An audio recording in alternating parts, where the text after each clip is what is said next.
Welcome to Pure Hustle Podcast. I'm Mike. And this is Orlando, and we are on episode 37. Woo, woo. Keep moving closer to that 40.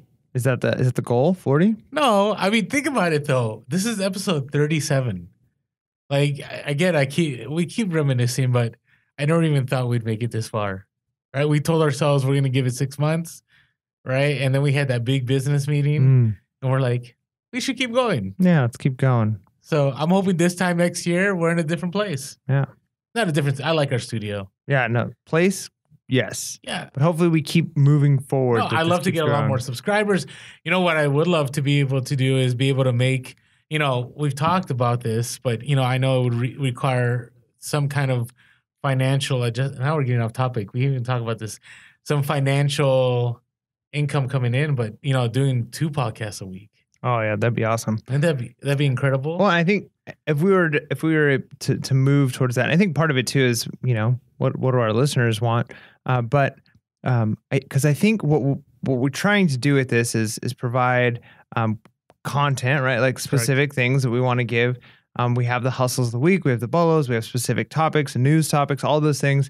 But we also, I feel like, just kind of want to share what the reselling life is like, So, Correct. I feel like every community out there has that, right? Like, they could watch TV shows or things that kind of connect to their lifestyle. And so, I think it's cool that we get to participate in that and provide, this is the reselling life, right? The good, the bad, the ugly, the funny, here's our stories. And if we could do like a live every week. Oh, it'd be so awesome. This one. So, and some of you have asked us, I've had people actually ask, like, could we do a daily podcast? And obviously because our schedules don't coordinate, that would be tough. And, again, we always talk about, like, anytime we do anything podcast related, it takes away from our major income. So, but you know what? We have big plans down the road, and we're hoping to eventually be able to bridge some of those gaps. It's just going to take a little bit of time. Yep. So, but we've only been around 7 months or 8 months. 8 months now. Something like that. Something like that. We started like late June. So to be on episode 37, I'm okay with that. Yeah. Well, we've been around 37 weeks. Yeah, 37 weeks. When we get to episode 52, that'll be an interesting one. Yeah, it'll be the year. Made it a year. Our anniversary.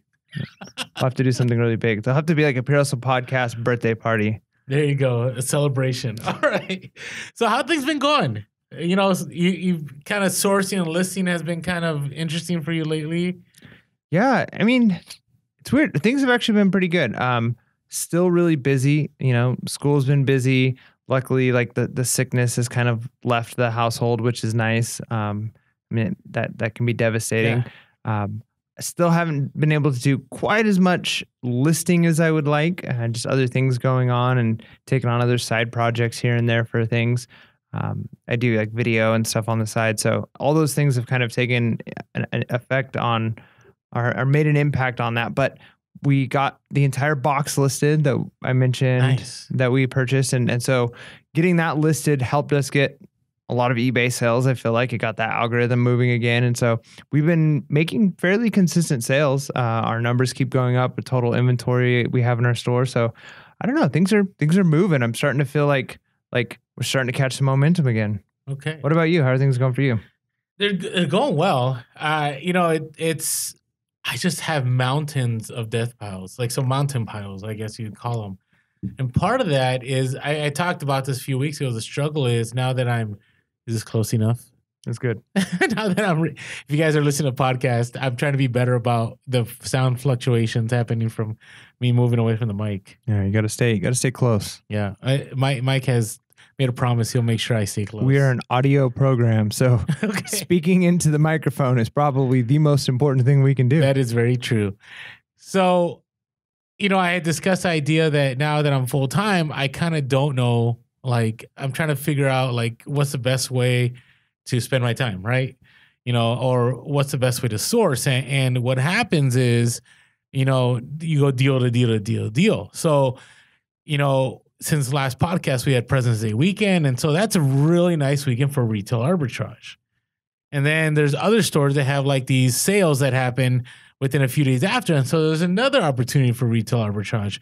And then at the same time, there's garage sales and there's thrift stores. And so you can only source and list so much. And actually with my helper, she's been listing I mean, she took a little bit of a break, which I'm okay with, but she's backed up, I'm backed up, and I'm just trying to figure out how to get this going. Right. And it's a good problem to have because if you remember, I've been trying to change my model from 70 Amazon, 30 eBay to 70 eBay, 30 Amazon. And it's doable. I got an idea. Yeah. How about you take one of your death piles, don't even look at it, put it in a box, and then sell it to me for a discounted price. I get that death pile off your plate. It'll help clear up some of that clutter and chaos you got going on. And it solves 2 problems for us. There you go. Yeah, but the thing is, the kind of discount you want, I probably can't give. I'm just thinking just for whatever you bought the stuff for. Because you know how business among friends is, right? Like Thanksgiving tastes a little bit different. Yeah, I could see that being a thing. Right, you know what I'm talking about? Yeah. I mean, so I just think about that. But I got a little awkward for a moment. It's all right. Hey, by the way, I'm looking at Mike's cup and he has Monster Energy drink in there. Yeah. That's intense. Got to keep that. That's next level to my Diet Mountain Dew right here. Yeah. So, okay. All right. So with all that said, so I'm trying to, just make that happen. And it is working. But then at the same time, my Amazon is dying right now. Like I haven't. If you've got to feed that beast too, huh? You do. But if you've been following us on IG, you notice I don't do as much Amazon content as I used to. And part of it is because Q4 is over. But it's weird because I was so used to having so many sales on Amazon every day, and now they're there. I still have consistent sales, but it's just not like what it used to be. And so I don't know. I'm kind of trying to figure out, this is something we're going to talk about in an upcoming podcast, right? Finding the model that works for you. Like, I'm still trying to figure out, like, is eBay going to be my go-to? Is Amazon? Like, I don't know. I'm still trying to figure that. And it's weird because as a part-time seller, it easily was for me Amazon. Because, I didn't have to worry about it as much, right? I find stuff, I ship it, I go to work. Now that I have the time, I'm kind of trying to figure that out. So, yeah, so that's kind of where I'm at. Well, talk to me about your Disney trip. Oh, man, Disney. Didn't happen. Okay, what happened? Okay, so rain, man. Which would make it like the best time to go. No, it was so much rain. It was terrible, the amount of rain. Okay, so there's 2 reasons I didn't go. One was the rain. Okay. And we were actually going to brave the rain. Like we could tell ahead of time, like a week ahead of time, that rain was coming. So we actually bought nice ponchos and like a rain cover for our stroller because we never get rain, so we don't own those types of things. So we were ready for that. But then like the day before, my son, he was teething and he had his like first like serious fever. And like, I was terrified, right? Like, if you're a parent out there, your kid has a fever, I hear you get used to him and it just kind of becomes something that's like, okay, it's normal, kids go through it. But man, that was our first one going through with him. And I was scared to death, right? And so we were kind of just like, I've been there. Let's not push it. Like, we don't want to have him out in the rain. And I'm actually glad we didn't, because a coworker of mine went that same day that we were planning on going, and they said it was so much rain that most of the rides were closed down. And so they would like, that would have been they were miserable. like sitting outside with like umbrellas trying to like cover themselves, like trying to find which rides were good. And then halfway through the day, it cleared up, and it was Valentine's Day. So as soon as it cleared up, everybody came. And so it went from all of the rides were closed down and it was super rainy to now it's sunny outside and the place was packed. So I'm like, I'm glad I didn't go.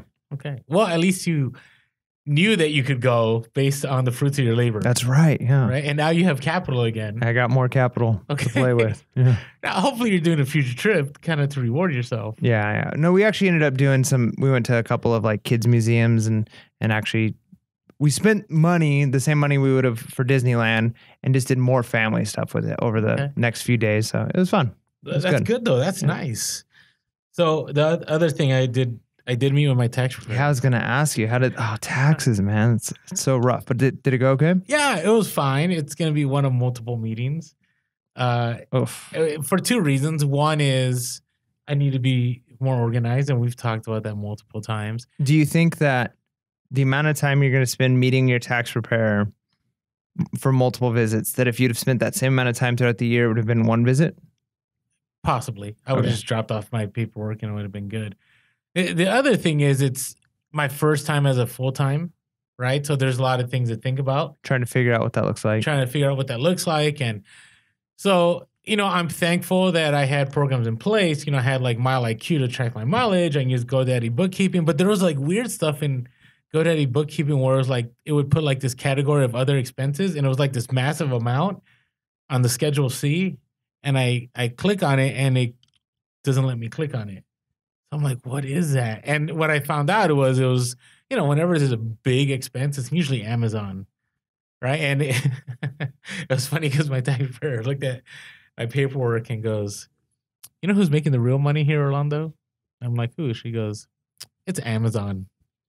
And I'm like, "You're right." Like, yeah. You're really working for Amazon if you think about it. No, you really are. And so, again, you just get like a commission.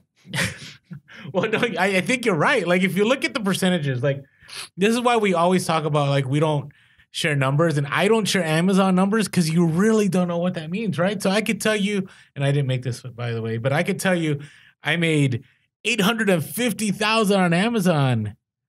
That $850,000 net could maybe be $50,000.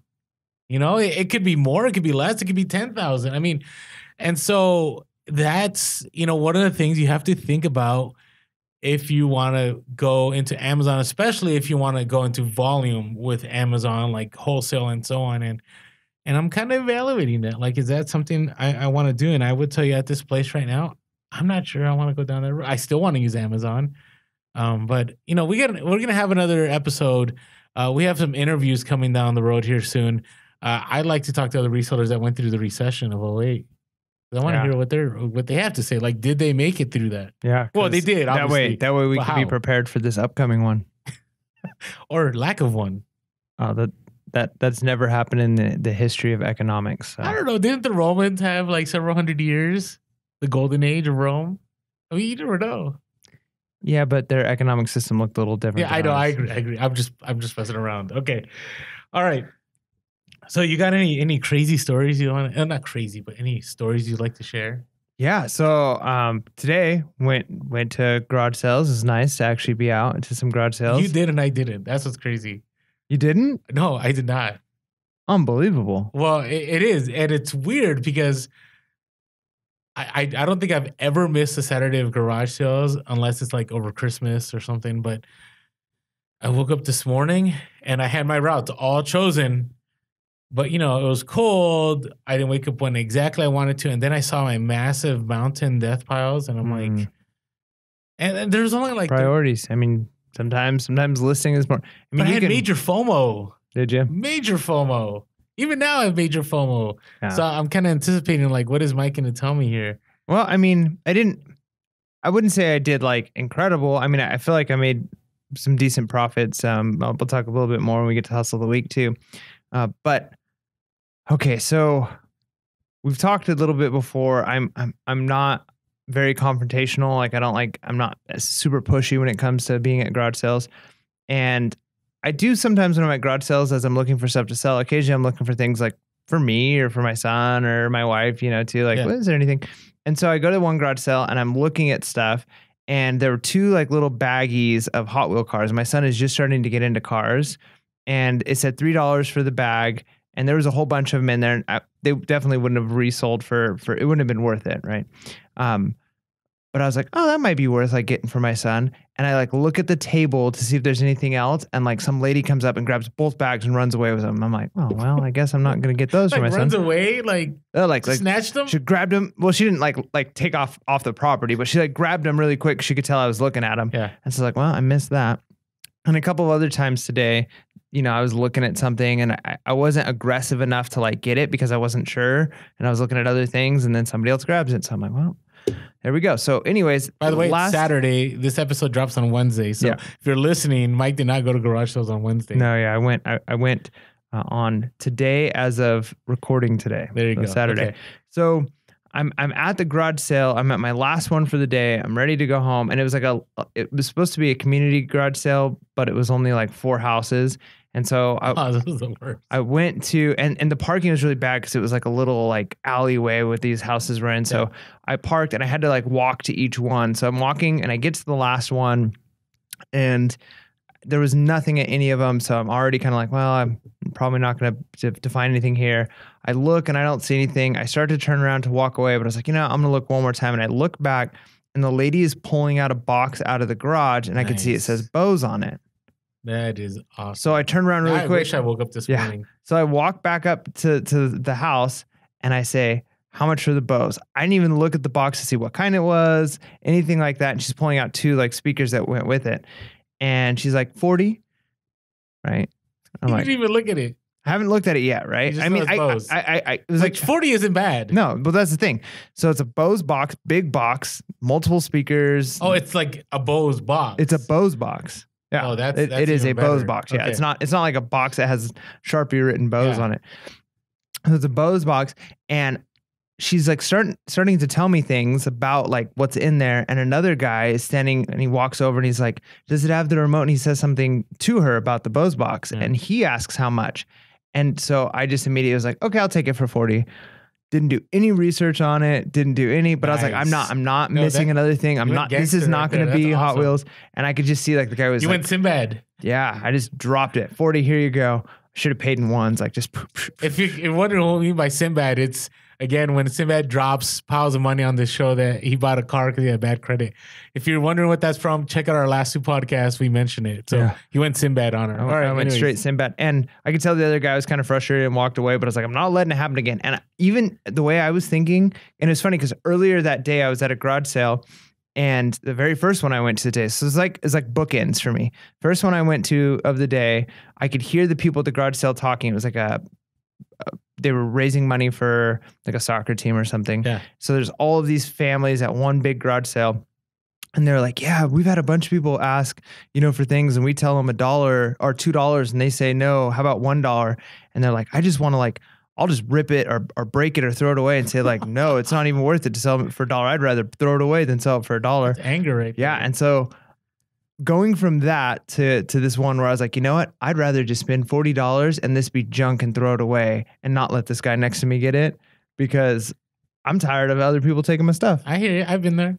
And I looked it up. It's a BOLOs. I think it's a 3-2-1 home entertainment system. Like it's got the DVD player and the remotes. It's super nice. Like they go anywhere from 150 to 250 on. And I'm sure the remote eBay. itself, like oh yeah, they're like $60 just for the remote. Yeah, so I'm gonna make my money back on it, no problem. Plus some, but it was unlike me. Normally I would have researched because I want to make sure like is this specific model, does it sell? What condition is it in? I didn't do any research. I didn't even look at what was inside the box. By the way, that's not the way you should do things. No. But there are times that call for you just to drop that money and just figure it out later. $40. Here you go. I don't want this guy next to me saying, I'll take it. You don't want to get baned. Yeah. Just don't.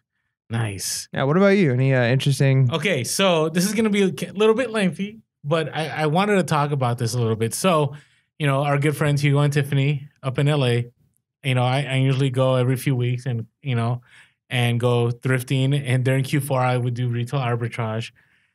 And I got to tell you, it was nice. Couple reasons. One, it's not as intense as Q4, right? Because Q4 was like, I don't know, we'd hit like 20 to 25 Target, Ross and Marshalls, like boom, boom, boom, boom, boom. With thrifting, it's not as intense. You're not trying to get stuff together. You're not trying to ship it out. So we went to different stores. We got to eat at some of the best places not the best, like expensive, but we went to like this breakfast burrito place in East LA, and it was like amazing. Yeah, hole in the wall places are the best. It was so good. And this is like, it's funny because this place is unassuming, but like major like chefs have gone there and given it 5-star ratings, whatever you call it. So it was nice, but this is what caught on to me. Number one, I believe we are getting a raw deal in San Diego with Goodwill. Oh yeah, right. Like really bad. Oh, let me tell you. Like, wait a minute. Let me just let's back up a couple steps here. If I remember right, a couple of episodes ago, I had made a comment about feeling like we're getting ripped off at Goodwill, and you seem to be like very like defensive of that and like protecting them and saying like I know and now you've totally changed. No, I know. Well, you changed your tune a little bit. You've come to the light. I am, and there's a few reasons. So a few days before, I went to Goodwill in San Diego, and they were trying to sell like shoes for $30 that were selling for $30. Right? I mean, these weren't even like in great condition, and it was like all their shoes were like $29.99, $29.99, and you had told me they were $20. These were $29.99. And then there's other items, and I remember walking out of that store going, "What in the world?" Like, and I went back to my positive self, and well, I hope I'm positive. Said, you know what? Every store has its sweet spot, right? Well, then I go, with Hugo and Tiffany, and we're going to these stores, and that day, so in LA, I guess you can donate stuff and get a 15% off coupon on Wednesdays. So I'm like, what? We don't get that in San Diego, like ever. Then they have different colored tag days where you get like 50% off. I'm like, what? So this is gonna kill you right here. So, let me give you an example. So I went to Goodwill today, and I found a pair of Miss Me jeans. Remember? Yeah. Right. When did we talk about Miss Me jeans last? Yeah. It was your Bolo from like 2 weeks ago, right? $19.99. $19.99. Okay. I'm like, what is going on? Right. This was today. Well, the reason it really bothered me was when we're going to a thrift store, and we actually did an IG live. So if you haven't followed us on Instagram, it maybe it'll get posted someday. But first store. Okay. So first store wasn't a Goodwill. Okay. But Tiffany found multiple Miss Me jeans in the same store, all for like $5-6. Okay. That'd be nice. Then we went to Goodwill, $5 or $6. And one of them was like half off. And one of them was new with tags. And I'm like, what is going on? Like, is it the fact that there's so much inventory in LA and there isn't in San Diego? Or is it that Goodwill is, adjusting prices due to the standard of living? Yeah, I think that's got to be part of it. And I mean, I don't know their structure, but there must be some kind of a regional manager or regional like directive that they have, because I had a conversation with a Goodwill employee not too long ago where I asked about, because I think one time we went into a Goodwill and they were having like a boutique sale or something where like everything on the boutique rack is 50% off. And that was like super rare, because now that I go in, I almost never hear of those things. So I asked, is there any sales today on any like items? And the lady was like genuinely like upset for me. She's like, no, I'm so sorry. Like, we don't do that in San Diego. Like, if you were to go to like almost any other Goodwill in the state or other places, like they have those sales and they do this, and then things that don't sell go to the bins, and then they do like, and she's like telling me all of these things that other stores do. And I'm like, yeah, none of them in San Diego do that. And she was pretty upfront about that. Yeah, it really, I'm telling you, it bothered me. And so, I'm going through to all these stores, and I found some good stuff, which I probably would have paid 4 or 5 times more. So maybe the only time I'll go to Goodwill is in LA. And hopefully, that doesn't catch on in LA, because I'm telling you, like, it is, I'm kind of in this place where I'm a little tired. Are you saying we should San Diego Goodwill strike?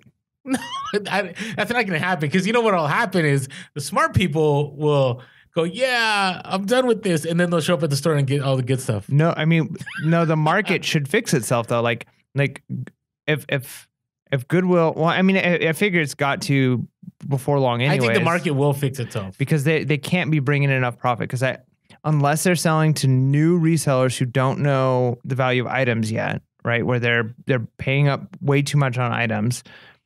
They're not helping the community, because there aren't going to be people going into them. Like, a lot of the people who are going to Goodwills and to the Salvation Armies and other thrift stores around here are people who are trying to buy cheaper items because that's what they can afford. And so if they're being charged up on items for eBay prices, and we've talked in the past, like the reason you can sell items more on eBay than you can at a thrift store is because you're reaching a wider audience. You're doing the thrifting for them. You're providing a service. Walking into a Goodwill, the chance that they're going to have my size shoe of the style and color I'm looking for is almost none, right? So the fact that they're going to charge $30 when I can go on eBay and get the exact same shoes, but in my size, my style, my color, why wouldn't I like, they can't do that. Like, they're not going to be able to sell those items to people who are savvy to the prices. Yeah, I agree. Now, I will flip it on the positive side. Okay. The positive side is they can't catch everything. So, did you see that 2005 article I posted on IG last week? I think so. Refresh my. Okay, so there's a 2005 article about Goodwill in the Bay Area, and some of the things they talk about is that basically the title was, I think we still have it on our link tree. So if you haven't had a chance, by the way, real quick, if you haven't had a chance yet, make sure to follow us on Instagram. You know, we drop knowledge every day. We are Pure Hustle Podcast on Instagram. We are Pure Hustle Cast on Twitter, Pure Hustle Podcast on Facebook. We're also on YouTube, right? If you're watching us, if you haven't had a chance, please subscribe, hit the like button. And if you didn't like it, still hit the like button. But hey, comment and hit that alert bell so you get notifications when a new podcast or we drop a new video. But love the interaction on the comments. It's awesome every week. If you haven't had a chance yet and you want to just reach out to us, you know, you can always give us a call, 619-738-1170. That's 619-738-1170. Or email us. And we actually have an email today we're going to read, purehustlepodcast@gmail.com. And last of all, if you find that we're continually bringing you value and we've been able to help you out, we actually, you know, we're looking to do more with our channel.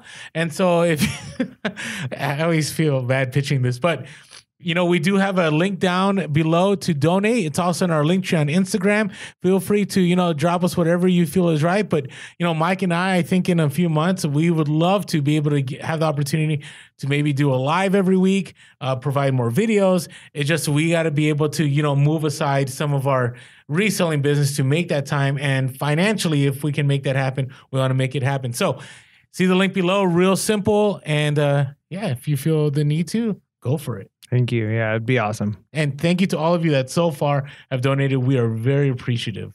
So, and hey, if you know any sponsorships, send them our way. Yeah. That would be great. So working on a couple right now, but you know, we'll see what happens. All right. Back to, where were we? Okay, Goodwill. Instagram story.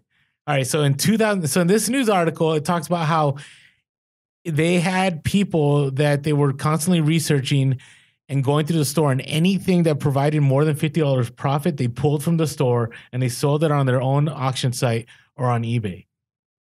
Right? So this is 2005. This is over a decade ago. So Goodwill doing this isn't new. Right? So it kind of changed my perspective. Like this whole time, I'm like, hey, Goodwill, you know, they're doing all these things. And I do think they do a lot for the community, but they are looking for profits, right? I mean, what other reason would you be looking to do that? Right. And so you're like, this is all validating everything you've been saying for weeks. Mm-hmm. So, okay. So on the positive side, though, remember, I have found things still, you know, that I've found for $10 or $5 that I can still flip for good money. The problem is becoming few and far between at Goodwill. Yep. So just something to think about. So, hey, right. Goodwill, if you need somebody to help you price stuff, let us know. We'll help you out. Or, you know, we're always here to be sponsored. Yeah, no. We're here. Okay. Now, here's the other side of that story. What I recognized in thrifting with Hugo and Tiffany is how much I do not know about women's clothing. I mean, it was so eye-opening. I mean, it's funny because we went to each store and I did have a hustle of the week, and I'll talk about that, but we did not source the same things. And it was crazy because Hugo and Tiffany made out like bandits. I mean, we're talking about, I'd come out of a store with like 5 or 6 items and they'd come out with like 20 or 30, right? So they'd have, you know, we talk about Miss Me jeans and they got a ton of those. They got a bunch of other women's brands that I wouldn't even have looked at. And they are bringing in just as much or more money than the stuff I was walking out with, right? And so now I'm spending double the time in thrift stores. You're actually looking at women's clothing now? I am. That's it's like, it's kind of one of those where, like, you know, when you're dating, like you dated somebody for a while and you thought, this is my world, this is it. And then you meet that new person. And then what? And then you recognize there's so much more.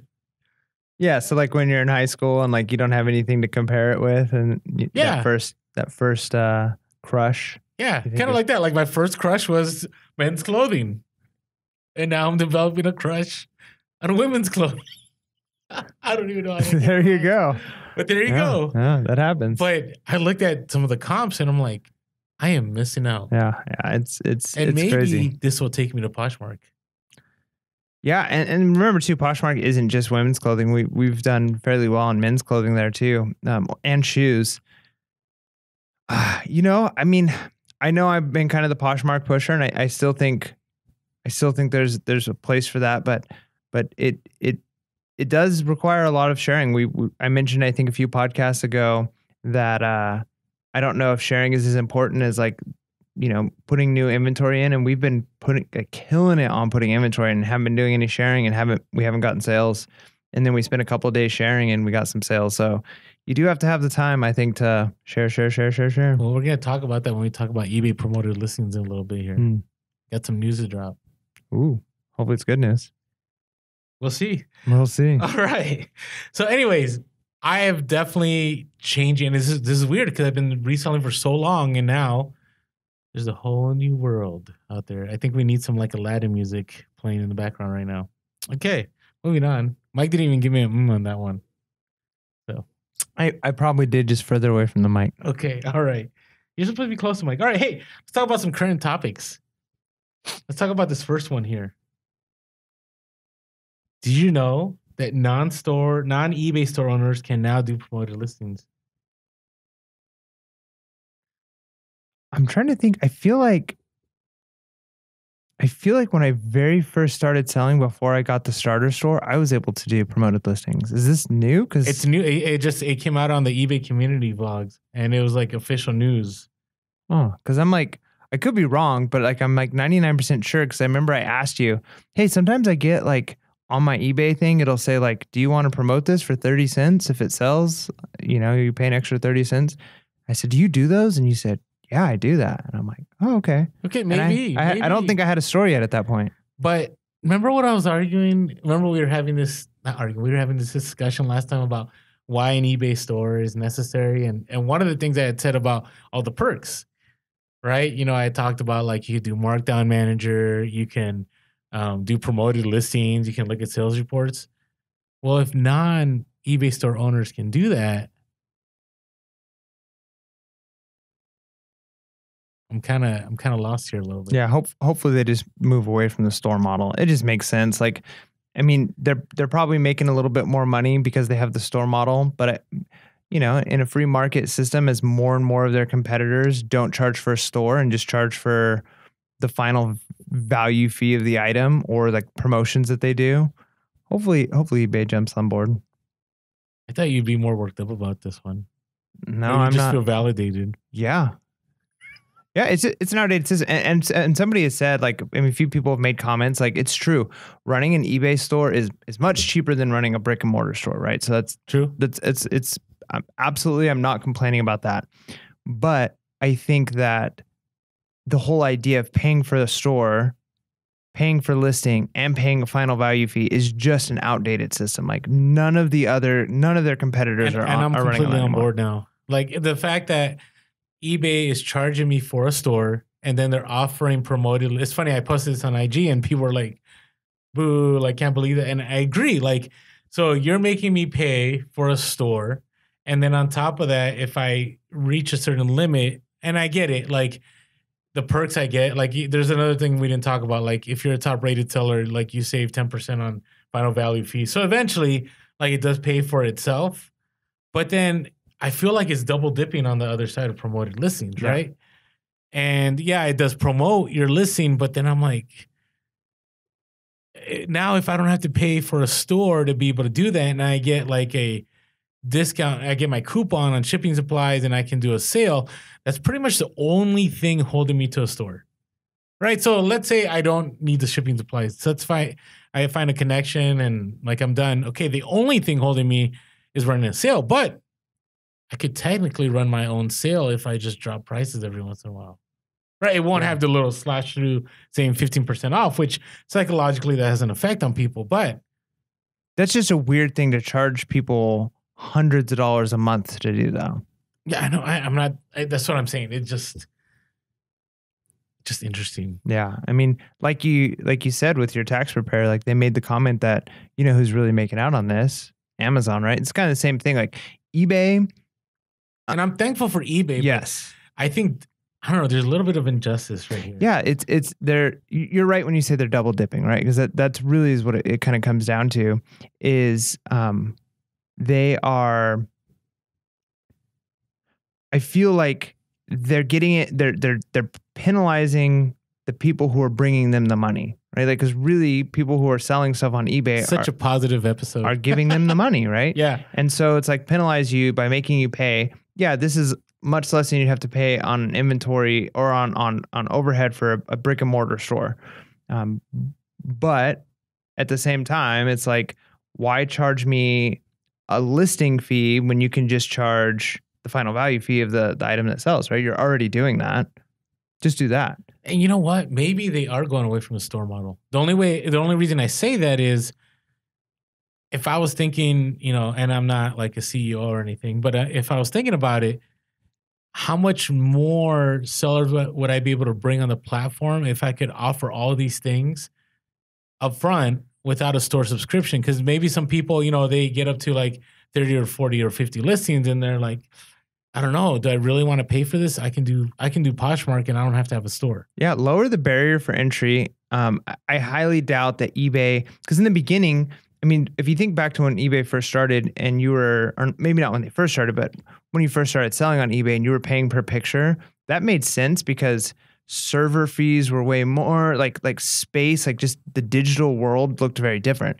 Today, like it's almost nothing. Like they can store almost infinite amounts of data for pennies, right? Like it's not like they're having to cover that. And so, yeah, it's true that it probably keeps some junk off of eBay because people can't just throw junk up there, but it also kind of limits what can be on the market. Like, why not? Why not have somebody put up thousands of listings of the pet rocks they're spending time working on? And if that's the way they are creating stuff, and who knows, maybe it takes off and they sell a few and there's certain, like, nobody gets to experiment if you have to pay to play, right? No, agreed. And so if this is something that we're off on and you're like, hey, no, we've had promoted listings for a long time, like let us know in the comments below, right? I'm interested. But from my understanding, from everything that I saw, like this was something pretty recent. I'm looking here at the eBay vlog community.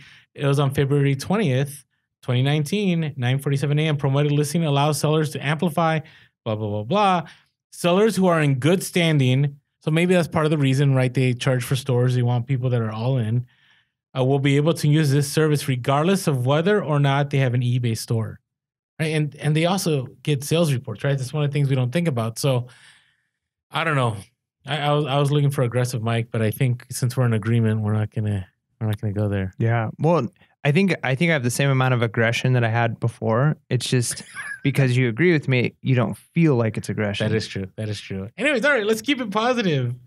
So let's talk about scams. Yeah, let's keep it positive. Scamming. So have you had any eBay scams lately? Or what seemed like to be scams? There was a few weird messages we got. I can't really remember what they were because my wife dealt with them. My brother-in-law had one where somebody offered, and I don't know if I mentioned this to you in a podcast or just to you before at all, but he had one where he had shoes up for sale, and it was one of his first few items, only like two or three items, and he had them listed for like $40, and somebody offered him like $150 for them. You maybe talked about it. I don't know. I get so jumbled because I've gotten so many DMs from our listeners that they've dealt with the same thing. Yeah. And so he accepts the offer and then they don't pay. And so then he has to open the case. He sends it to eBay. And then eBay sent a response to him saying like, this person has actually like been flagged for like trolling or whatever. And so why are they even able to offer? It just they were going through like to figure it out. So like he went through that, and then he was actually worried that like, well, they found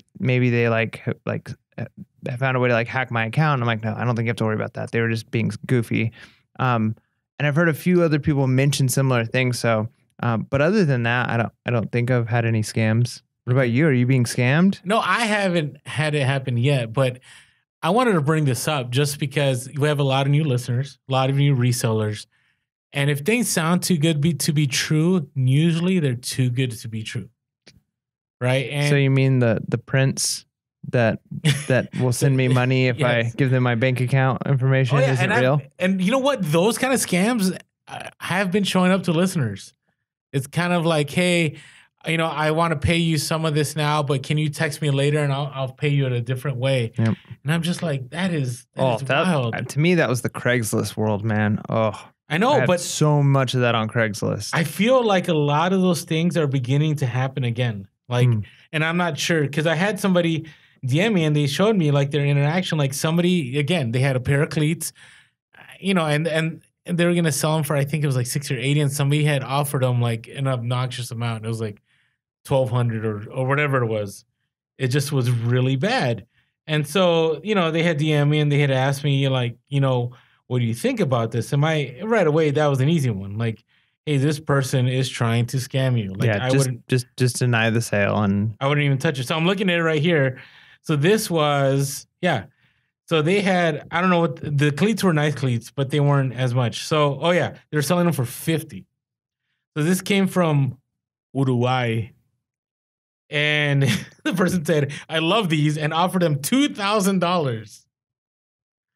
And they're just trolling. Like, that's, I mean, trolling or scam? It's trolling, because the bottom line was something like that. They're getting somebody's hopes up, but like, if you stop and think about it for a minute, if it's on a buy it now for a certain price, best offer, or best offer, there's no reason for them to go for a best offer above what the buy it now is. Just buy it now, it's yours, right? But some people have gotten like it's 50 and they've been offered 100. Not even crazy. But that's still a scam. It's not scam. I feel like it's trolling because it's like, oh my goodness, I made extra money. And then if you accept that offer, then you're gonna have to go through the struggle of, okay, they haven't paid, I gotta open up an unpaid case, and then now I've got to relist this item. And they've just made you work. So they made you go through a roller coaster of excitement, like, oh my gosh, like I'm making a bunch of money off this item, to are they ever gonna pay, to heartbreak, and then now to extra work. And they just got to like right? Like there's just people out there. That's pretty like, sad though. That's what a troll is though. That like, takes work to troll though. Yeah, but people get enjoyment out of that. Like the people get enjoyment out of that. People get enjoyment out of like saying things to just like, I remember I used to be a part of a forum when I was like in high school, and like I'd read different people, and there were like trolls on the forum, and like there was a whole community that would like basically challenge each other to troll people. And there was this one group that their whole thing was they would go, MySpace was the thing at the time. They'd go onto MySpace and find profiles of girls and then like tell the girl how beautiful they were, except for their elbows, which were too pointy. Like your elbows are just too pointy.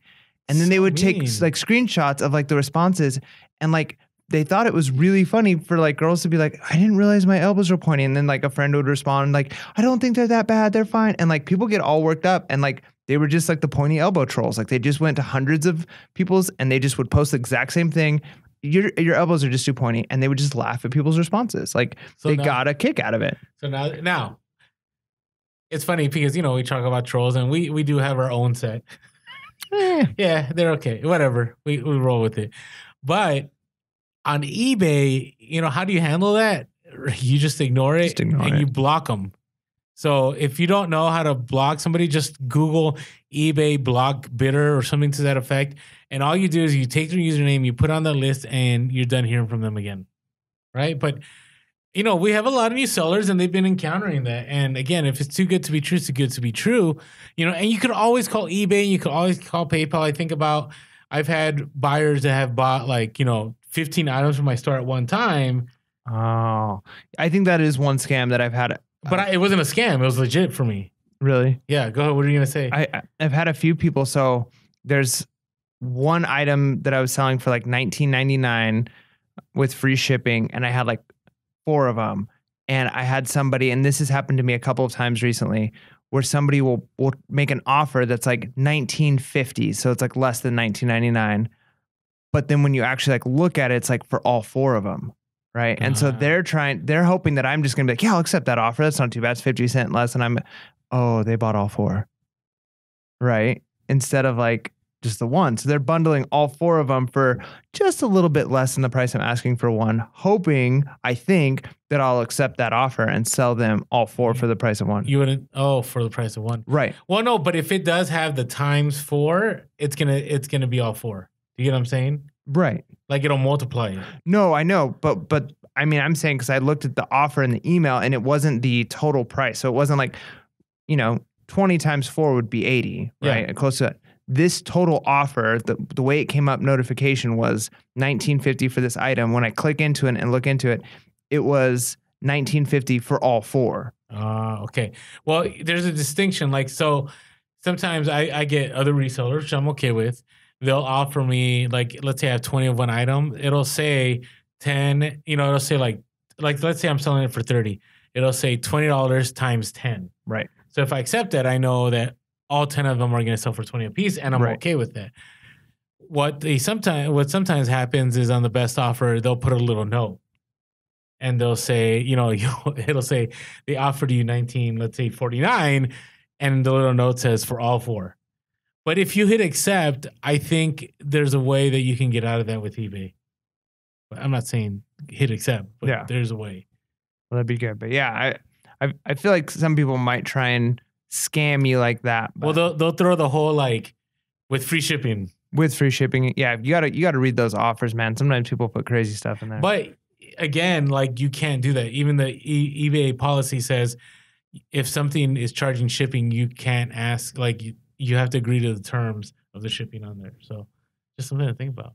So you could accept that offer, but then you got to upset customer, which even if you get the money out of them, I doubt they're leaving you a happy review. Yeah, well, you'll still win because then if they say anything bad about the shipping, but the thing you already is, agreed to the terms. Well, but if they're smart with their review, they wouldn't mention shipping at all. They would say like, this item was terribly packaged or did not come as described or just something mean like that. Yeah, I agree.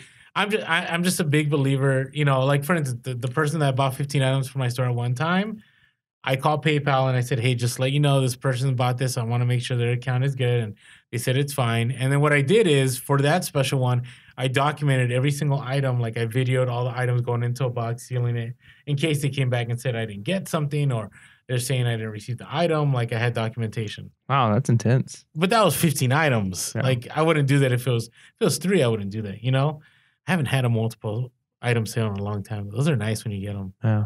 So, okay. All right. So, we're talking about all this weird stuff. So this has kind of thrown me off a little bit. Why this keeps coming back. So we've talked about Black Diamond VHS. We've talked about that in our question and answer. It's coming back. Like the stories are coming back. I think that's just how the internet works. Is people redo the old stories. They just come back again. So let me read this. This is from the Oprah magazine. Now, is that tied to Oprah Winfrey? I don't know. Yeah, is that even a real website? I don't know, but it says, your old Disney VHS tapes are currently being valued at thousands on eBay.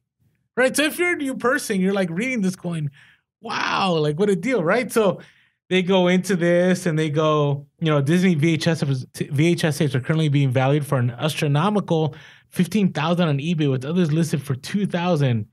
And then they make this list and it says, each video, you guessed it, a black diamond on the upper spine of the cassette case to mark its originality. As you dust off your 90s goods, here's what to look out for. So they have this list of VHS tapes. But here's what kills me. This is what we always say. Then they say, as with everything on eBay, these are just suggested prices. And while the movies above are valuable to an extent, the outrageous price tags aren't the most realistic. And then they go into researching. And I'm just like, here's what concerns me. You got to lead with that. But do you know, like, I forget what the recent studies show, but I think for everybody, like, they only read, I think, like a quarter of the way down in the news story, right? Yep. So if you're a new reseller, you'll read the headline, you'll see this article has like a picture of Ariel and so on, and you'll read like a few lines, and then you're like, I'm gonna go source some black diamond. Yeah, good. I think you deserve it. Wow, okay. But this isn't the only news story. Like there have been multiple ones. Now, what happens in this kind of journalism is reseller fake news spreads, right? So somebody reads this news story and then they make it their own and then they publish it. They make it their own. So there's like multiple stories saying the same thing. And I'm just like, this won't go away. Yep. It's great. It's it's drug money and it's just people being ridiculous. Like I think when we do start selling our Pearsall podcast mugs, and we are in the process of getting some design, this was just like prototype, see what it would be like. We've got some really cool, super They are pretty high end, like quality mugs that like I'm super excited for. We're in the process of getting that. So but we should put them up on eBay for like 15,000, and then people can be like, Pure Hustle podcast mugs. You know, if you can get your hands on a Pure Hustle podcast mug, they go for like $15,000 on eBay. Like hype is just ridiculous. Like, and just make the last line be like, make sure you do your research before buying. Just be real, be relevant, be researching. Yeah, that's it. Just leave it there. And that's how well, hey, if we are able to sell a $15,000 mug, we're good for a little while. Yeah, that'd be nice. That'd be good. That definitely would allow us to make a couple podcasts a week. And then we got to become friends with whoever purchased it for that price, because I think we have some other things we can sell you too. There you go. I saw that and I thought I needed to bring this up because I know we have experienced resellers that are really annoyed with this, but there's some new resellers that, listen, Black Diamond, along with, you can put that in the same bin with, I can't remember, those little stuffed animals. Beanie Babies? Yeah. It's the same thing. And I'm sure there's other items that are just the same. Along with that, I thought this was interesting. So, have you ever heard of mystery boxes on eBay? This is an old topic, but I'm getting to somewhere, right? And people still sell on eBay like mystery boxes, which I think is interesting, and we'll talk about that for a moment. But did you know Urban Outfitters, okay, they're selling mystery VHS packs for $40? Isn't that weird? Yeah, like these aren't even new. How many? Okay, so they're used VHSs? Yes, they are used. No joke. And are they guaranteeing that there's like a certain rarity of VHS that's going to come in them? They're saying that they're none of them are failures. Failures is in like they all play? No. Not feel like they all play, but failures like you're gonna enjoy the movies that they put into this pack. You know what? I can actually see that being a thing. Like because I can't tell you how many times my wife and I are sitting on the couch. I mean, we don't have the time for it now, but when we do decide, like, let's watch a movie, we can spend forever flipping through Netflix and like, oh, I just can't find something. It'd be kind of nice to be like, you know what? Just luck of the draw. Let's get an old, like 3 or 4 old movies and we're going to watch them. And like, who knows what you're going to get? That might be like that might be worth it. So this one has a good selection. So I'm looking at one right now. So you look at, if your Mike's looking over my screen, and I know people say should do screen share, but we don't because we do a podcast. So we're going to try to vividly explain what's happening. So, right, these VHS tapes look worn. Like the boxes are worn. So in this collection right now, if you go to Urban Outfitters, you could buy Dirty Dancing, Blame It on Rio, The Breakfast Club, Flashdance, and Behind Enemy Lines. Yeah. And I look at this and I go, this is interesting. The reason I say this is interesting is that this is what it's come to. Now, this is going to hurt the eBay mystery box game, I think, a little bit too. Right? And it's funny because eBay, right, let me read the rules. Tell me what you think about these rules. So here's the guidelines they call them chance listings, right? So like if you try to sell a contest or whatever, they say this is what's not allowed. What's not allowed are mystery items where contents aren't identified. Okay, but early on they say allowed in some situations. They say offer here you go, grab bags. Identify all contents. The number, quality, or condition of each item doesn't need to be identified. So you have to. You can't sell stuff that isn't identified, but from the same page, right? These are items that don't need to be identified. So this is why I think mystery boxes are still a thing. I think that's pretty vague, but I think maybe what they're trying to say there is like, you can say, here's a box of mystery tapes or old CDs or books or men's clothing items, right? 30 men's clothing items. So like you can give like specifics. You don't have to say what each one is in each condition, but you can't just be like, here's a box. I'm not going to tell you what's in it, but you can buy it. So I bring this all up. You know what? I haven't even looked up if there's eBay VHS mystery boxes, but maybe this is a BOLO. Yeah, maybe we're missing out. We should have been on all those VHS tapes that we pass on at the thrift store and at garage sales. Maybe. You know what? I think there might be a market for that. Like date night in a box, like eBay date night, where it's like a VHS. We can't give all these secrets away. Oh yeah.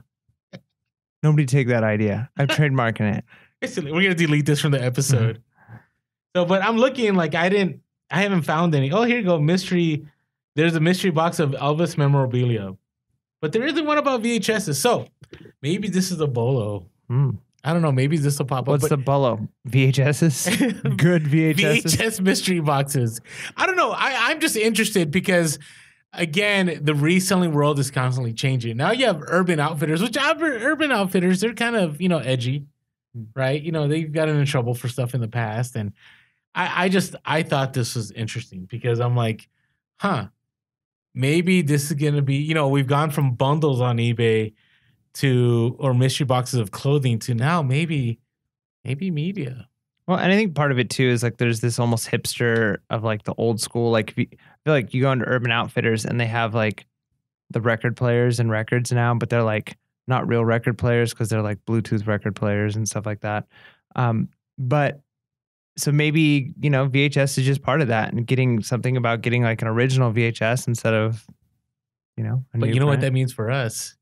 Where's your VCRs right now, Mike? Have they been listed? They're in my death pile. Okay, so maybe it's time to work on that death pile. That's a good idea. Because maybe you'll be getting some of those. Here, look at this one. This is a science one. If you got their science one, you would get Johnny Mnemonic, Warning Signs, Starship Troopers, Poltergeist. Is that even sci-fi? It's like horror. Yeah. Somebody isn't choosing the right movies. And then one is Beneath Loch Ness. I haven't even heard of that movie. Nope. So anyways, just something to think about. Just interested. Thought I'd share it with the community. I think that was related somehow. Yeah. It's interesting. Okay. All right. Hey, something that's really interesting is our upcoming meetup. Yeah, I want to meet you guys. Yeah, we're excited about that. We already have people that RSVP'd, so thank you that RSVP'd. I think we're going to have a decent group. Yeah, it's going to be fun. I think better than decent group. Like, it's going to be a massive group. At least that's my hope. Yeah. No, it's going to be awesome. If you don't know when it's happening, it's March 30th at the Red Robin in Santa Ana from 4 to 7 p.m. There's going to be a link at the bottom of this video for you to RSVP, and you can also RSVP on our link tree on our Instagram. So hope to see you there. Yeah, it's going to be a ton of fun. So come hungry. It's going to be a ton of good food. They got a good menu, and it's going to be cash, super cash. So, and the reason we're doing super cash because we're thinking of doing a major, meetup based on how this goes in the future. But we just want to see, how the turnout is. Yeah. This is like a hangout. It is a hangout. Definitely. Yeah. Networking, you can bring your business cards if you want. But now with Instagram, are business cards a thing anymore now that we have Instagram? Maybe as a way of like passing off your Instagram to somebody. Yeah. But it's kind of like, if I meet somebody, I'm like, hey, what's your IG handle? I don't ask like, hey, can you drop me your business But the thing card? is, you have to, in that moment, like be on your phone and putting it in. Whereas I think the nice thing with like a business card transfer is like you can meet like 4 people, hand it, and then like later on do it yourself. Or if you're fancy enough, give it to your assistant to like put into your... Your reselling assistant? Yeah, I feel like the higher up you go, the more you need a business card. There you go. But business cards are a great idea if you're out in garage sales or thrift stores or whatever. So just something to think about. Yeah. So, okay. I think it's time for our hustle of the week. Hustle of the week. All right. So, as always, why don't you get us started? All right. I think you'll like this one. No, I know I'm gonna like this one. I already kind of looked at it. So, Taylor, Instagram handle at NOS Talgia _book. So it's Nostalgia Books, but it's NOS _TALGIA _books. Is a eBay hobby seller of books, not on Amazon, right? That's kind of cool. Like just in itself, like that was unique to me. Yeah. I thought that was interesting. Like you can still sell books on eBay. Yeah, sell books on, that's kind of cool. So, I mean, the entire Instagram handle basically says I sell books. Right. Like, so this is a person who knows books, sells books, and obviously does pretty well doing just eBay. So that's encouraging. So no Amazon. So goes to library sales often and was at a library sale and found an entire shelf of English manga books or That's how you say that, right? Manga. I think so. Yeah. MAGNA. Yeah. So I love comic books. I've read several manga books. MANGA. Yeah. MANGA. Okay. I've read a couple of manga books. They're kind of cool Japanese books. I knew Mike read them. That you read like in the opposite direction that you would read an English printed book. So, you start with like the back, what would be like our normal back cover, and you go the other way. And it's like a giant comic book, but the storyline, because I enjoy anime, and manga is basically anime in a comic book form. So instead of like a short comic book, like it would be an episode, it's an entire story. Like it's a whole movie's worth or novel's worth of a story.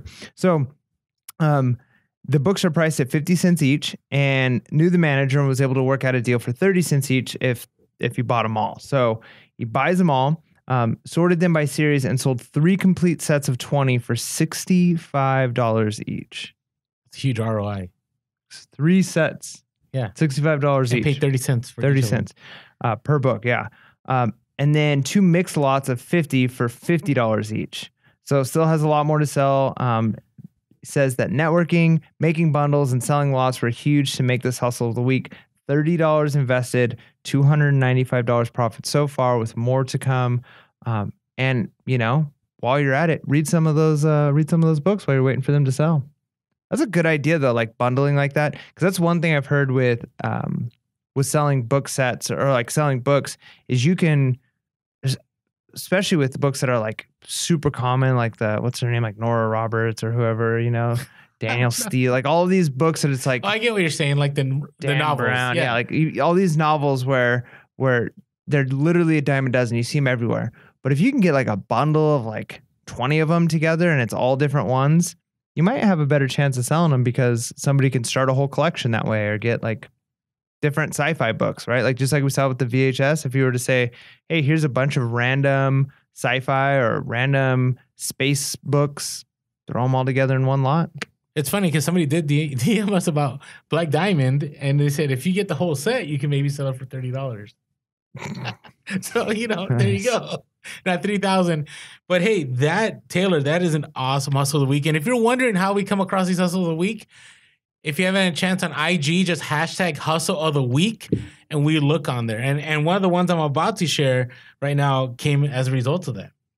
So let me share that real quick. This is JP. IG handle is Northwest Thrifter. We have a lot of Northwest people, you know that? Like that follow us. Like it's PNW, right? Is that what it is? Pacific Northwest? Mm-hmm. Right? It's interesting. So I'm interested if any of them are going to come to our meetup. That's some distance. I don't know. I don't know if it's worth it for Red Robin. I've had people tell we're me cool people, but I'm not that cool. Maybe I've had people say from the Bay Area they're willing to come down. That puts a lot of pressure. No, I know, but it'll be fun. Anyways, okay. JP, Northwest Thrifter, went to St. Vincent's, and this is where I got my hustle of the week, and I'll talk about that in a little bit. Not a Goodwill. Interesting. Okay. Shirts are there for $1.25. Picked up 2 vintage Suzuki motocross jerseys, a blue one and a yellow one. Sold the blue one for $75. I think that's becoming our BOLOs, right? Didn't Hugo from Sell Quick Ship Quick have? Yeah, he did. He had a yellow Yamaha one that he sold for good money, right? So JP, that's definitely the eye, because when we think I look at some of those shirts like those motocross, like this thing doesn't look like a jersey. It looks more like a shirt. So if you type in hashtag hustle of the week on IG, you'll see it. It's probably like 3 or 4 posts ago. Like it's there. Like it's very easy to pass this up. All right. But you got to, again, you develop the eye, you research, you start figuring these things out. So that is an awesome hustle of the week. Oh, good job. That's legit. Are you interested for a hustle of the week, but an interesting story time? Sure. Yeah. All right. So I always like an interesting story. So this was, we talked about, right, in the last episode, right? Like we would be willing to sell anything, right? We kind of talked about that, right? And you talked about wax kits. Yeah. Right. If there's in bulk, right? So this is kind of along those lines. Okay. So this is actually an email. So again, I always say, hey, we're checking our emails. Sometimes we're not the best. Sometimes it takes us a couple weeks, sometimes a month to get back to you. Only on email. Only on email.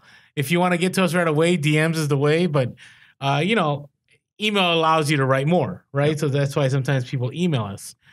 So listened to our podcast and thought our last one was hilarious. I thought it was kind of funny, right? You know, Signs of a Reseller. But you know, he had told, this is Warren. Warren had emailed and said, I don't know if I've ever sprinted at a garage sale. It's true. It's true. I did sprint. Okay. Well, what I thought was a sprint. I don't know if it looked that way, but this is an interesting one. He says, embarrassing, not for me, but for my wife. So you already know this is going somewhere. Said a couple of weeks ago, he was at a Walmart and glanced down the clearance aisle and saw 3 boxes with some babies on them. Oh, this can't be too bad. Stopped and he went to see what it was, and there were 3 breast pumps being sold in these boxes. Okay, all right, yeah. It's all good. We have kids. We know what that's about. One of them was Bluetooth that you can control with your phone. Wow. I didn't know. Like, that's technology, man. That's advanced. I didn't even know. I don't even. Okay, anyways.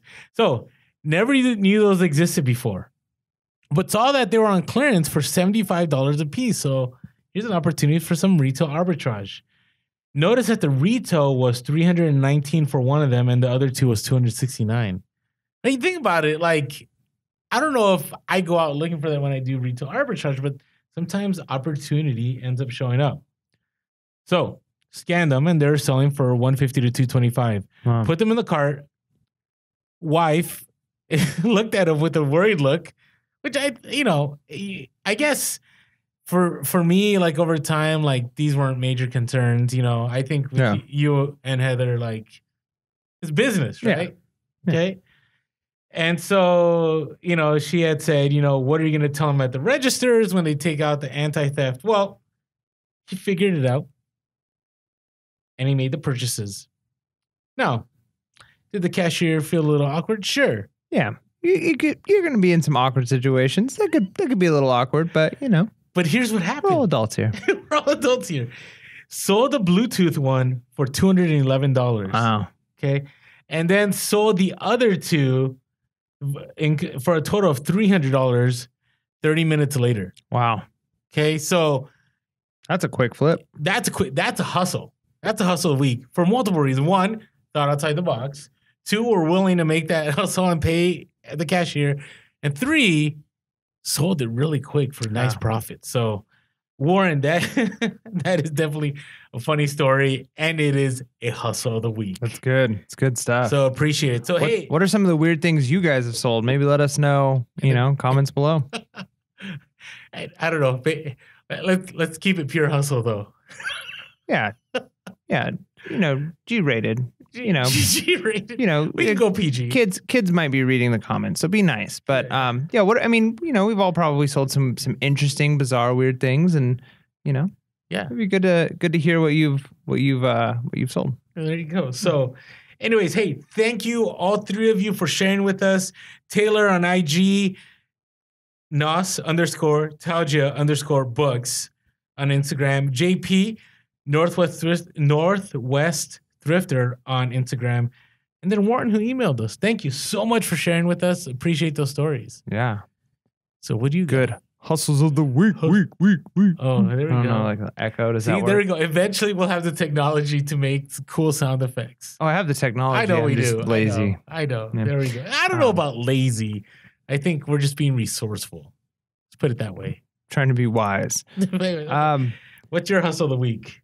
Okay, so my hustle of the week is actually not, you know, sometimes I hear customer hustles of the week and I feel like I should just be quiet. Like mine aren't that great, you know? Okay. Our listeners, did I say customers? Listeners. I don't know. Our listeners. Whatever you want to say. It's like we've talked about in the past though, like sometimes social media can kind of create that like, you know, like, man, you got to perform up to that. But you got to remember that this is your hustle, right? Like, you know, some weeks you have really big ones, some weeks you have, you know, okay ones, but as long as you're out there hustling. So I had one that I felt was pretty good. You know, it wasn't super huge, but I'm at that first garage sale that I talked about earlier with the girls selling stuff for like a soccer team or something. And wait, the garage sale this morning? Yeah, it was like a volleyball team. Yes. Were you late there? Don't tell me that's where you bought the bows. No. I was going to go to that one. That was on my route that I never went to. Yeah, but I think I might have got something that will potentially make me as much or more than the bows. So What? but it was like the only thing that was there that Don't was worth sleep it. in. Get yourself out of bed and go. Wow, I You gotta almost be like there. ate that mic. Did that catch anything? Anyways, if you're wondering, I'm grabbing the mic. All right.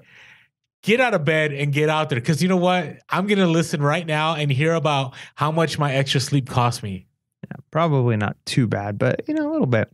I don't know. Anything more than $20. So I looked around and I don't find anything except for that cool story about the guy saying like somebody offered him $1 instead of $2 and he just wanted to throw it away. So like, oh, that's funny. And so I'm looking around and stuff. Again, about to leave, and I'm like, I'm gonna do one more loop because all of the garage sales today started at like 8. This one started at 7. And so I was like, I've got time to kill, right? I'm here a little early, a little before 7. Even worse. I knew that, and I still chose to sleep. I get to, I look one more time, and I see like on one of the tables, there's some toys in packaging, and I don't know anything about either of them, but there's like multiples, right? So I pick up the first one that there's like 3 of, and I scan it, and I'm looking at it, and they're only selling for like $6 each on eBay. Okay. All right, not worth it. So I'm losing hope at this point. Scan another one, same thing. Then I see this like weird doll looking thing. I think it's called like a Todd World something another Susie doll or something like that. Okay. And it looks kind of cool, kind of cheesy, kind of weird. I scan it. When I scanned it, there was only one listing that came up that was not sold, but listed at $99. Then I typed in the description of it because I'm like, okay, well, maybe it wasn't, they're not the barcode. Yeah. So I type in the description. There's, again, only like 2 active listings of this item, and they're listed pretty high. And then I look at sold, and there's only one sold recently, or like 2 have sold recently at like between $29 and $49, right? Okay. So there's only like 2 active listings of this. The ones that have sold for like $30 to $40 in, recently. And so I'm like, okay, well, how much for these? And there's 3 of them, all brand new in their boxes. Lady's like, how about $3 each? And I ended up talking her down to $2 each. So I paid $6 nice for 3 of them. I'm going to list them.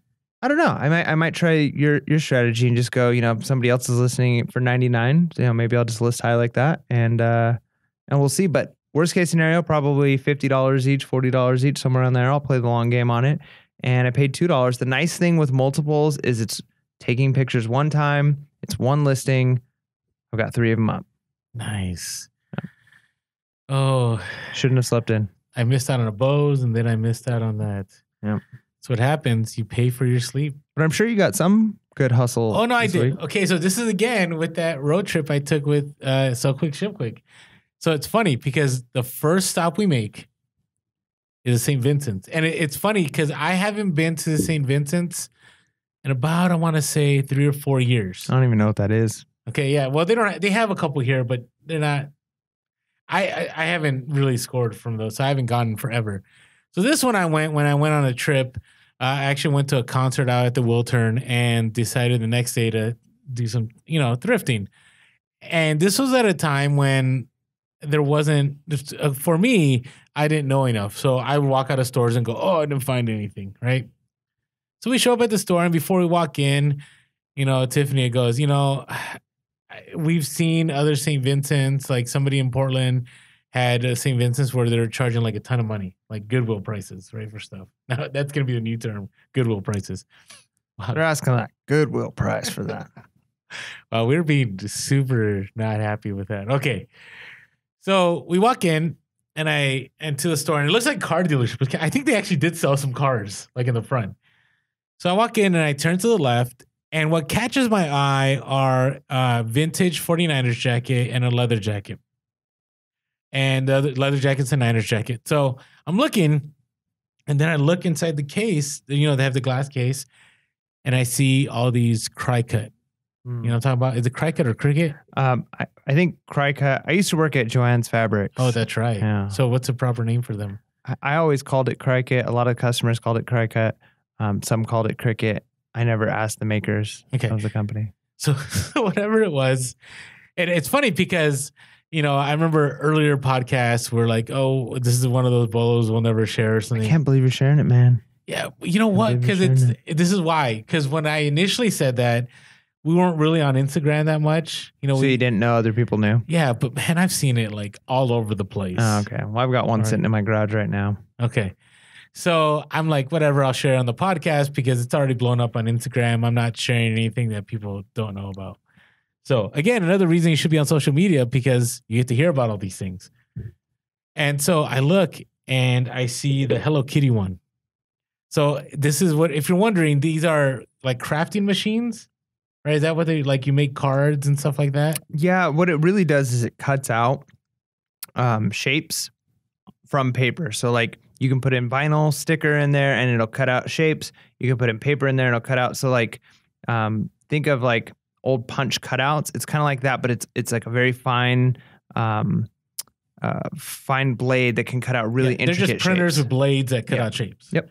Right. So I see the Hello Kitty one, which I've sold on Amazon for over $100. Well, they were selling each of these for $3.99, $3.99. And they had 38 of them in this glass case. No, they weren't selling them for $3.99 yet. They're selling them for $4.99. So, you know how I always like to network and work out a better deal. So, you know, I know Goodwill is never willing to work with me here, except some places, which I won't discuss those. But St. Vincent's, on the other hand, they were willing to work with me. Again, Nice. Keep a happy customer. I'll keep coming back and buying more. And I did. I bought more.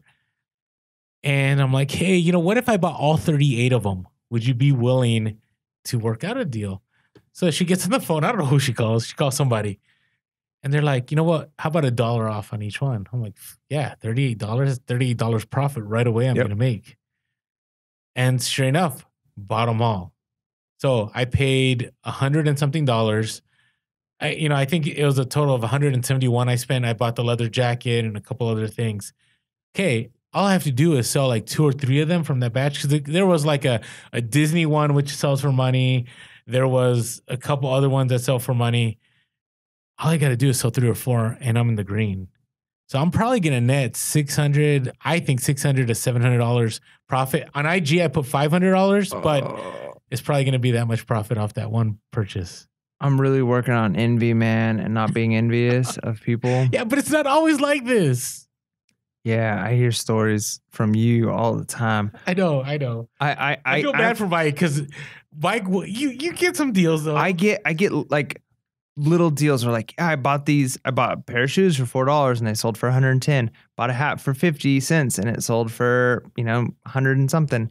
Yeah, I get those occasional, but it's not like I'm going to net like $800 off of this one purchase. I feel like you get that a lot. Maybe once I go full time. No, I know, but it's not that I get it a lot. It's just you just got to be out there. Yeah, that's all. And you haven't been able to be out there. And so once you get those opportunities to be out there, you've land on these deals. Yeah, which I think kind of leads into the quote of the week a little bit. Oh, that's right. We haven't had a quote of the week yet. What's your quote of the week? All right. So, and this kind of connects to this, and I think it kind of connects to just what we talk a lot about on this show of taking your time, being patient when you're purchasing things, when you're researching things.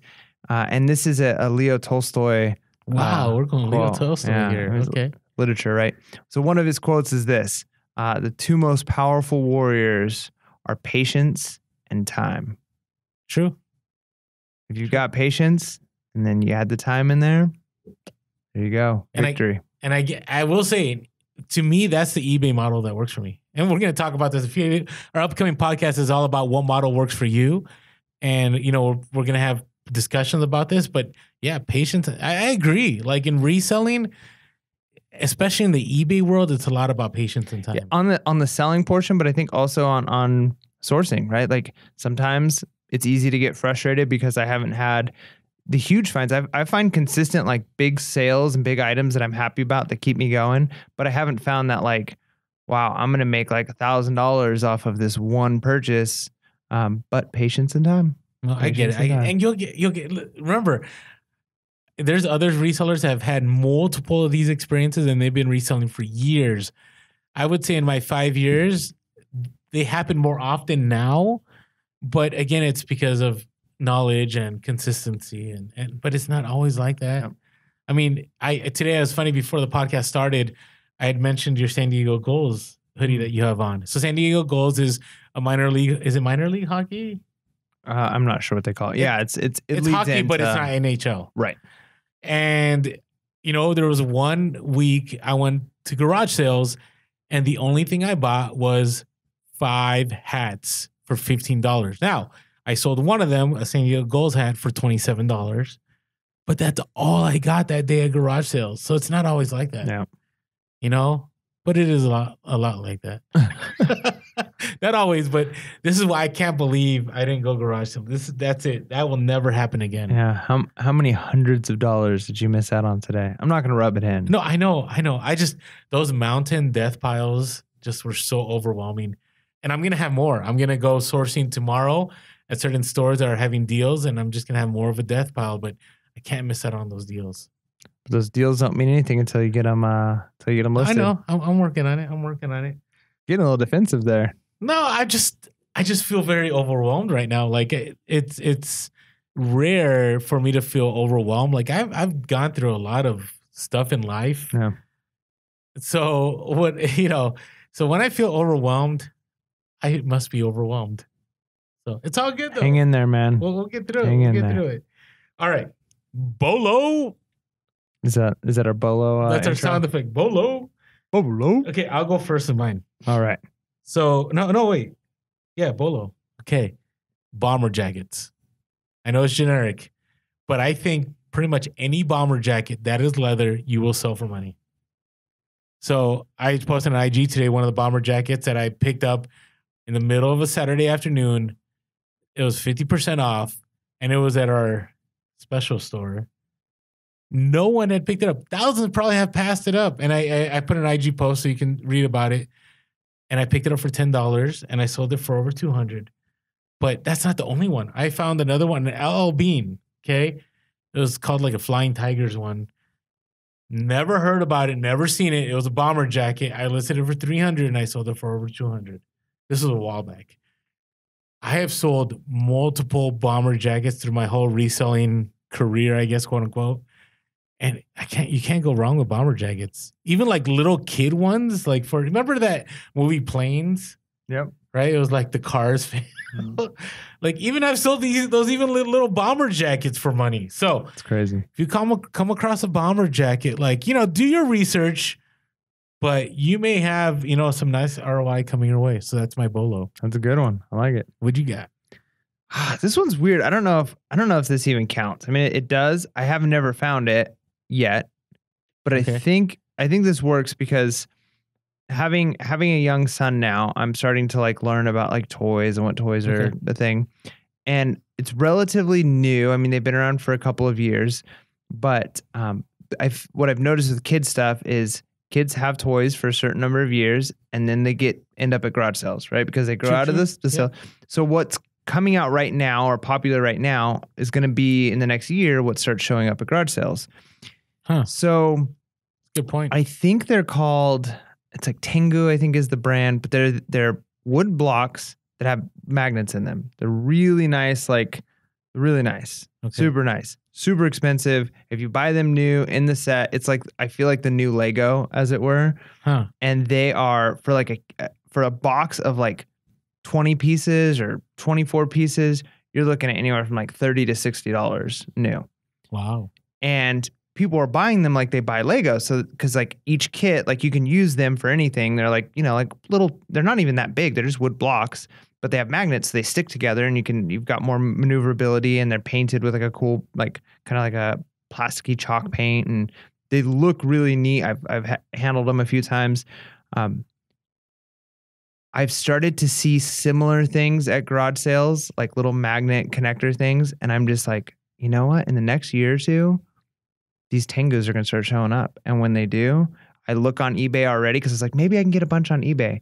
They're priced very high, not much less than they are new. So really, if you find something like that, they hold their value. What are they called? Tango? Like I think the dance? It's like TENGU. I think I could be wrong. It could be a totally different thing, but maybe look it up, make sure it's the right, that I'm not giving something else. There's a reason why there's MacBooks here. Yeah. Yeah. No. So how'd you spell it again? Tengu. Okay. Well, I'm sure our listeners are savvy and we'll find them. But we found them. They are Tegu. Tegu. Tegu. There it is. I was close. So hopefully before people went sourcing, they heard the last 30 seconds and they didn't go looking for Tengu. But look at them. They look kind of cool, right? They're decent. I mean, they look like blocks to me, but they're magnet and they like the way they stick together. It's really cool. Okay, it's so super neat. And these are used pieces I'm looking for. And yeah, they come off like they're a decent amount. Nice ROI on some of these. So yeah, that's definitely a bolo. And here's the thing. If you're listening to this podcast 5 years from now, okay, you probably need to do the research because maybe they're not the same. 42 pieces for $105. Unbelievable. Yeah, and it's used. It's okay. I will keep an eye for that. Keep an eye out. You know, I've probably seen these and just going like, they're just wooden blocks. They're really cool. Interesting. All right. So there's your bolo for the week. All right. What are you looking forward to, Orlando? Well, two things. Being done with my death piles. So do you have a timeline on that? End of Thursday. Whoa. Now, when I mean end of death piles, I mean either A, they get, photographed and listed. B, I organize them and put them somewhere like so they're out of sight, which isn't a good thing, but right now they're taking up space in my living room and my kitchen, and it's just, and I have a unit too. But I don't put stuff in the unit because they are forever gone if I put them in there. Yep. Right? I still have stuff that I sourced from garage sales a year ago that are still in there that I haven't listed. So my goal is by this Thursday. So the day after this podcast drops, I should be done with those. Yeah. So send in your DMs. Hit us up on Instagram. Keep us accountable. IG keeps you accountable. You know that's one of the things I've noticed. Like, two things. It does take away from reselling, but it also keeps you focused because, there's people out there that will ask you, and, I don't like to lie ever. So I'll tell the truth, but I hate telling the truth sometimes, right? Because it keeps you accountable. The other thing is I need to revive my Amazon. I have not, here's what halted me. So there's different kinds of things to source. And I have a ton of apparel that it's one of those things I don't like apparel. I like the ROI, but I just don't like the whole, having to put it in a poly bag and seal it and print a label. And I know it's really not that much work, but it's just very different than I've talked about this. Sounds tedious, yeah. Yeah, it's just different than getting 10 board games, scan, and sending them in. Yeah. So that's my goal. So next time you ask me, you need to ask, hey, Orlando, did you send in multiple shipments the last time? And are your death piles gone? Nice. I like it. So what about you? Oh, man. What am I looking forward to? Okay. So this one's kind of weird because I'd probably say the same thing. I've got some death piles I have to get through. But I have a lot of items that are bigger that are priced to sell on eBay, but shipping is going to really cut into profit because realistically, people are only going to pay for what the item's worth, and they're including shipping into that, right? Sometimes. Well, yeah. People are willing to pay big money for shipping if it's the right item. Well, the right item, yeah, but that's the thing though. So they're counting it in. Like, so if the item costs $200 and it's $50 for shipping because it's a heavy item, that item needs to be worth $250, right? Yeah, I get if you're doing free shipping, yeah. Right. Or even if you're charging them $50 shipping, that's what I'm saying is like if a customer is willing to spend $250 for that item because they're paying $50 for shipping and they're paying $200 for. Okay. So I've got a lot of items that are like that I want to get listed on the local game. I've got things that I want to get listed on the local game. I've got some cameras. I've got some fishing equipment. I've got the Bose speaker that I talked about earlier, right? The Cricut, right? Like all of those things I want to get listed because if customers are willing to pay that price, and I know that you're reaching a wider audience on eBay, but if they're willing to pay up on shipping, I could drop the price a little bit in the local game and still come out ahead because I'm not paying the fees and I'm not paying shipping. Agreed. Or you could send them into Amazon. Not big, but big items. Yes. I have a fishing tube. No. I mean like the bows, like the Cricut, like those are items that will sell well on Amazon. And then you'll have to worry about packing them initially.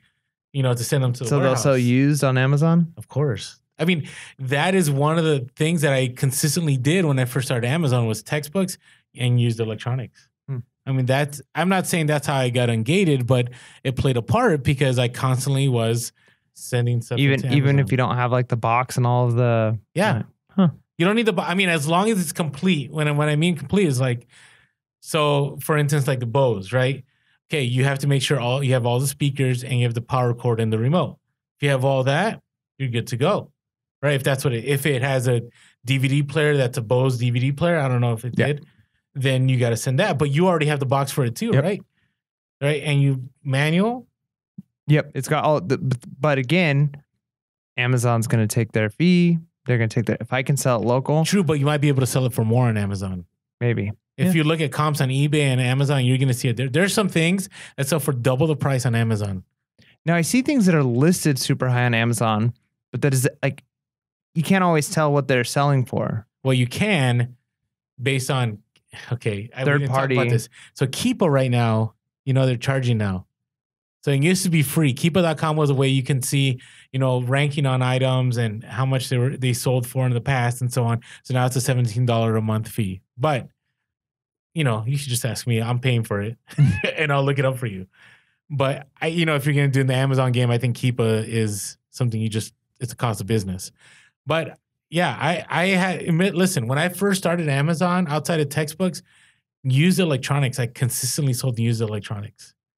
And you know what? If something didn't work out, you always have that concern, but you get it back and hopefully it's not destroyed. And most of the time I'd get it back, it'd be decent. I tested it would work. And I would sometimes send it back to Amazon or I would just flip it on eBay.